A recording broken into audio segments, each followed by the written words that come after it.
"This trash people are no good." That is what she said.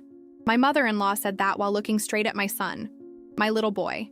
He was right there, standing next to me, holding my hand, looking up at her with those big brown eyes that trust everything and everyone. And she looked back at him and said those words like they cost her nothing, like he was nothing. My name is Alyssa. I am 31 years old. I have been married to Daniel for 4 years. We have a son together, Marcus, who just turned 5. And from the very first day Daniel brought me home to meet his family, I knew that his mother, Patricia, was going to be a problem.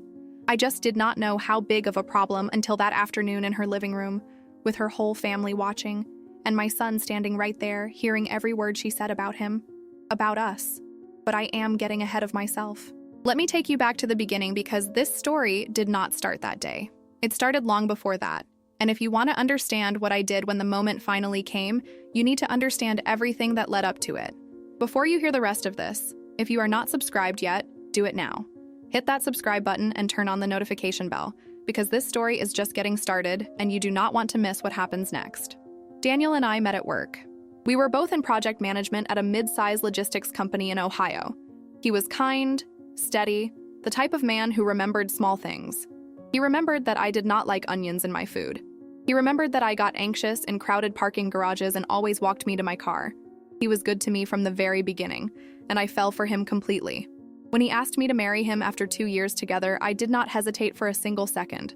His mother was a different story from day one. The first time I met Patricia, Daniel drove us out to her house in a suburb about 40 minutes from where we lived. It was a Sunday. She had made dinner, or so Daniel told me on the way there. He was nervous.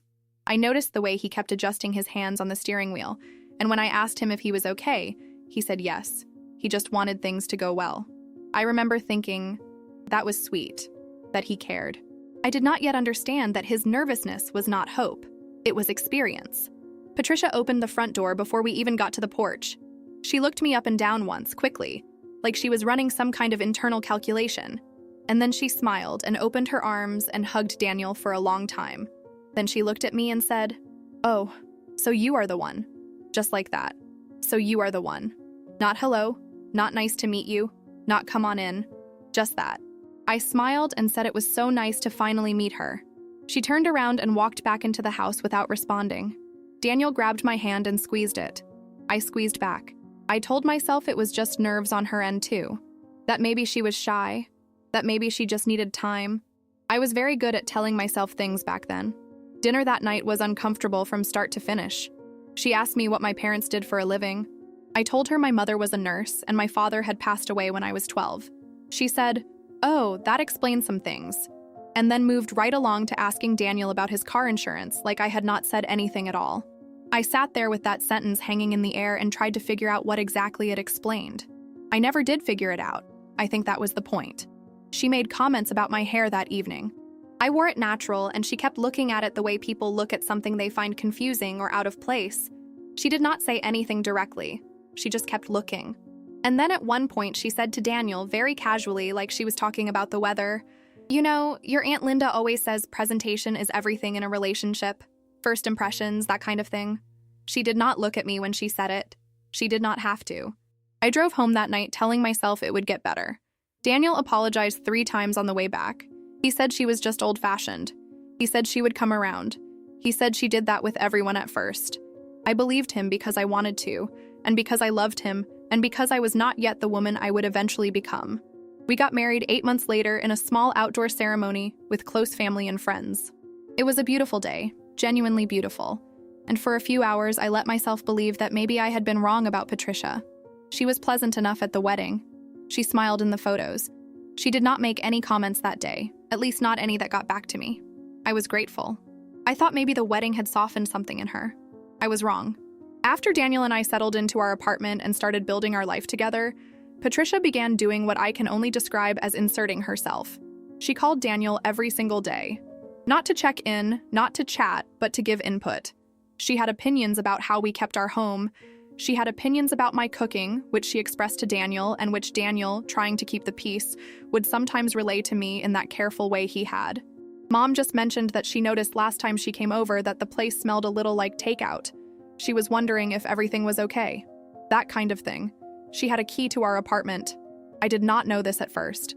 Daniel had given it to her before we were even married, back when he lived alone and she would sometimes come by to drop things off. He never took it back. He did not think to. And for the first several months of our marriage, she used it. Not constantly, but enough. I would come home from work to find things rearranged. A vase moved to a different shelf. The dish towels folded differently and hung in a new spot. Little things. Small things. But consistent. The first time I came home and found her actually inside the apartment, sitting at our kitchen table with a cup of coffee she had made herself, I nearly walked back out the door. She looked up at me like I was the one who had walked into someone else's home. She said, "Daniel forgot his phone charger and I brought it by. I made coffee. Hope that is okay." She had not called. She had not texted. She had just let herself in and made herself at home and was now sitting there like it was the most normal thing in the world. I said thank you, set my bag down, and went to the bedroom to change. I called Daniel from in there. I told him what happened. He was quiet for a moment, and then he said, "She was just trying to help. She does that." I told him that was not the point. He said he would talk to her. I am not sure he ever did, or if he did, she did not listen. After Marcus was born, things shifted into a different category entirely. Patricia had opinions about everything related to my son, how I fed him, how I dressed him, what I let him watch on television. She thought I held him too much. She thought I should be putting him down more so he would learn to self-soothe. She said this to me when Marcus was 6 weeks old, when I was barely sleeping, barely functioning, running entirely on love and adrenaline and the particular desperation that comes with being responsible for a brand new human being. She also had opinions about his appearance. Marcus has my complexion, my features, my hair texture. He looks like me. And Patricia had a way of looking at him sometimes, especially when he was a baby, that I can only describe as assessment. Like she was measuring something and coming up uncertain. She never said anything directly back then. She was too careful for that. She made her comments through angles, through comparisons, through little throwaway lines that were easy to dismiss individually, but that added up over time into something that was very clear if you were paying attention. Things like telling Daniel that Marcus had such strong features, in a tone that was not quite a compliment, or commenting that he was very energetic when he was simply being a toddler. I paid attention. I always paid attention. The key situation came to a head about 2 years into our marriage. I had changed the locks. Not as a dramatic statement, not after any single fight, but after a long and calm conversation with Daniel where I explained that I needed to feel like our home was our home. He agreed. He was good that way, when I gave him the space to think without pressure. Patricia was not given a new key. Daniel told her the locks had been changed due to a building security recommendation, which was not entirely untrue since our landlord had sent a general notice around that time. She found out eventually. She always found out everything eventually. She did not say anything to me about it directly. Instead, she started showing up unannounced, which sounds like an improvement, but the way she did it made it clear it was a form of protest. She would call Daniel, not me, and say she was coming over in 20 minutes, not asking, stating, and then she would arrive exactly on time and stay exactly as long as she wanted to, and leave only when she was ready. I let it go because the locks were the battle I needed to win, and I had won it. I knew how to pick which things were worth the energy, but I was keeping a list. Not a written one. Just the kind that lives in the back of your chest. The one that you add to quietly over time. The one that you know you will need someday, even if you do not know exactly when. The comments got more direct as Marcus got older. When he started preschool, Patricia came to pick him up once when I was stuck in a meeting and Daniel could not leave work. We were grateful, genuinely. She helped. But when I got home that evening and asked Marcus about his day, he told me that Grandma had said his hair looked too wild, and that she had tried to wet it down in the school bathroom. He was 4 years old. He told me this like it was just something that had happened, like it was normal information. And I sat with that for a long time that night. I did not say anything to Patricia about it immediately. I mentioned it to Daniel, and he sighed and said he would talk to her, and I could see that he was tired of being in the middle, and I was tired of putting him there. So I pulled back and I stayed quiet and I kept adding to that list. She started making comments directly to Marcus around the time he turned 5. Small ones.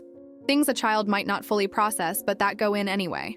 She told him once that his skin would be easier to care for if he drank more water, which was not about water, and both of us knew it. She told him that his hair would lay down flat if he let Grandma help. She said these things with sweetness, with that particular brand of soft cruelty that hides behind good intentions and deniability. And then came that afternoon, the one where everything stopped being quiet. It was a Sunday. We were at Patricia's house for a family gathering. Her sister was visiting from out of town with her husband and their adult children. There were maybe 12 people in that living room. Daniel was in the kitchen helping set up food. I was on the couch with Marcus, who had been running around with a cousin and had come back to sit with me, a little tired, leaning against my side. Patricia came in from the hallway. She looked at the room, looked at her sister, and then looked at Marcus. And she said it, clear enough for the whole room to hear. "This trash people are no good." She was looking at my son when she said it. She said it like she was making an observation, like she was commenting on the weather again. The room went quiet for exactly 1 second, and then someone laughed nervously. Someone else started talking about something else, and Patricia moved toward the kitchen like nothing had happened. Marcus looked up at me. He had heard it. I could see in his face that he had heard it and was trying to figure out what it meant and whether he should feel something about it.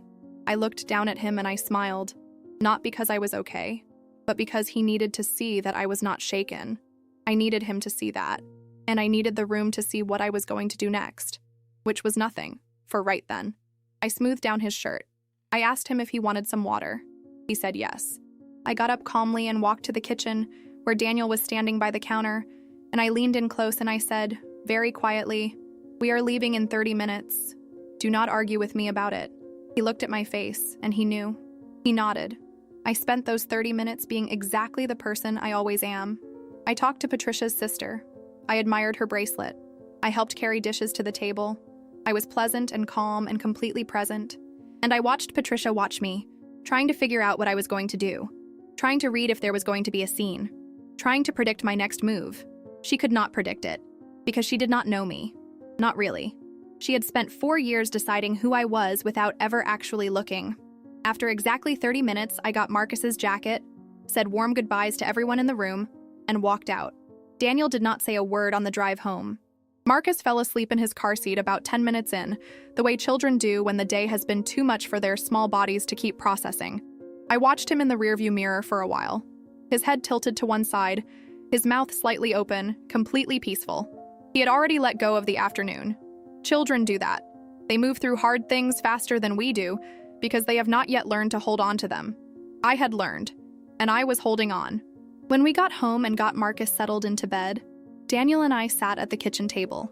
He made tea, which was his way of preparing himself for a difficult conversation.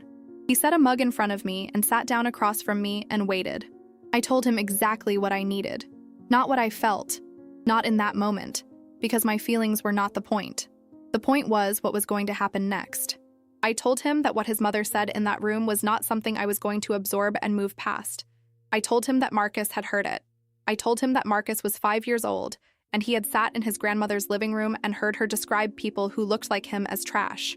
I told Daniel that I needed him to understand that this was not a misunderstanding, and it was not his mother having a bad day, and it was not something we were going to smooth over with a phone call and an apology that she would deliver halfway, and we would accept completely. Daniel listened. He is good at listening when he knows the moment requires it. When I finished, he was quiet for a little while, and then he said, I know it was wrong. I don't know what she was thinking. I told him I did not need him to explain her. I needed him to decide what he was going to do about her. He called Patricia the next morning. I was not in the room for the call, but I heard enough. She denied it first. She said she had not been talking about Marcus, that it was a phrase she used generally, that I had misunderstood. Daniel told her that Marcus had been standing right there, and that it did not matter what she meant, it mattered what was heard. She shifted then. She said she was sorry if anyone was offended. That particular phrasing, sorry if anyone was offended, is one of the oldest non-apologies in existence, and both Daniel and I knew it. He told her that until she was ready to have a real conversation about what had happened and what needed to change, she would not be coming to our home and we would not be coming to hers. She hung up on him. For 3 weeks, nothing. No calls, no texts, no drop-ins. It was the quietest 3 weeks of our marriage. I kept waiting to feel relieved, and instead I just felt tired in a way that was different from the regular tired. It was the kind of tired that comes after you have been tense for a very long time, and your body does not quite know how to stop bracing for something. Marcus asked about Grandma once during those 3 weeks. I told him she was busy, but that she loved him. I believed half of that sentence. Then she called me directly. Not Daniel. Me. It was a Wednesday evening, and Daniel was giving Marcus a bath, and my phone rang, and it was her number on the screen. And I sat there looking at it for 3 full rings before I answered. She said hello. I said hello. There was a pause, and then she said she wanted to come over and talk. I told her that was fine, and we set a time for that Saturday morning. I did not tell Daniel right away. I wanted to think first. I wanted to know what I was walking into that Saturday before I brought him into it. I had learned over 4 years that Patricia performed differently depending on her audience. When Daniel was present, she was more careful, more controlled. When it was just the two of us, she was more honest, which sounds like a good thing, but is not always. Saturday came. Daniel took Marcus to soccer practice. Patricia arrived at 10 o'clock, exactly on time, which told me she had thought about this. She was dressed carefully. She had brought a small plant in a pot, the kind of gesture that is meant to signal peace without requiring the words. I made coffee. We sat down at the same kitchen table where Daniel and I had sat 3 weeks before. She wrapped both hands around her mug and looked at me, and I waited. She said she had been thinking about that day. She said she could see that what she had said had upset people. I noticed she did not say it had upset me or upset Marcus specifically. People. Vague and distant. She said that she had not meant it the way it came across and that she had a way of speaking sometimes that did not land right, and she was aware of that. I let her finish. And then I said, "Patricia, Marcus heard you. He is 5. He was sitting right next to me, and he heard what you said, and he looked up at me afterward trying to figure out what it meant. I need you to understand that. Not that I was offended. Not that it came across wrong. I need you to understand that your grandson heard those words, and he was trying to decide if they applied to him." She was quiet for a long moment. Something moved across her face that I could not fully name. It was not quite guilt, and it was not quite defensiveness. It was something in between. She said, "I love that boy." I said, "I know you do, and he loves you, which is exactly why this matters." Another silence. And then she said, "I don't always know how to..." She stopped. Started again. Things were different when I was growing up. The way people talked. I know that's not an excuse. It was the closest she had ever come to an honest thing in 4 years of conversations. I recognized it for what it was, and I did not push past it. I did not need a full confession. I did not need her to dismantle herself in my kitchen. I needed her to understand one thing clearly. So I said it clearly. Marcus is not up for discussion. His hair, his skin, his features, none of it. If you want to be in his life, and I genuinely hope you do, that is the one thing that cannot happen again. Not in a comment, not in a joke, not in a tone. That part is not negotiable. She nodded. It was a small nod, the kind that a person makes when they are not fully ready to agree, but they are ready to stop fighting. I took it. Not because it was everything I wanted, but because I understood something that day that I had been slowly learning across 4 years of this marriage. People like Patricia do not transform in a single conversation. They shift slowly, in degrees, when the cost of not shifting becomes higher than the cost of changing.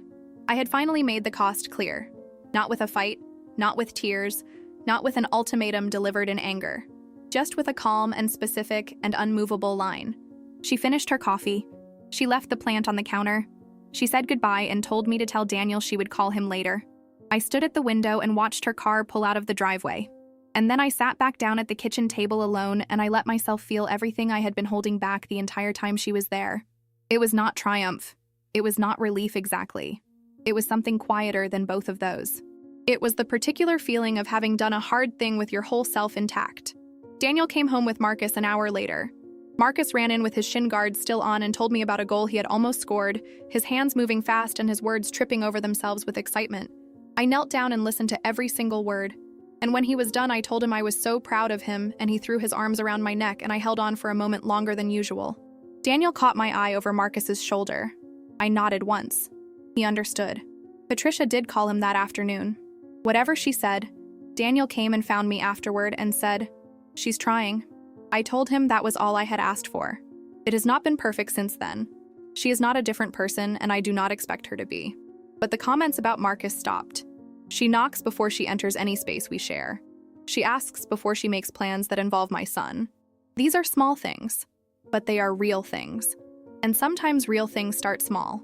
What I know now that I did not know 4 years ago is that silence is not the same as acceptance. I was quiet for a long time because I thought that was the peaceful thing to do. But there is a difference between keeping the peace and losing yourself to it.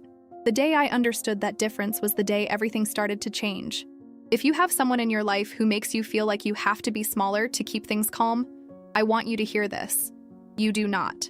You are allowed to take up space. You are allowed to draw a line and stand behind it without raising your voice. The quietest moves are sometimes the ones that change everything. If any part of this story felt familiar to you, leave a comment below. I read every single one. And if you are not subscribed yet, now is the time.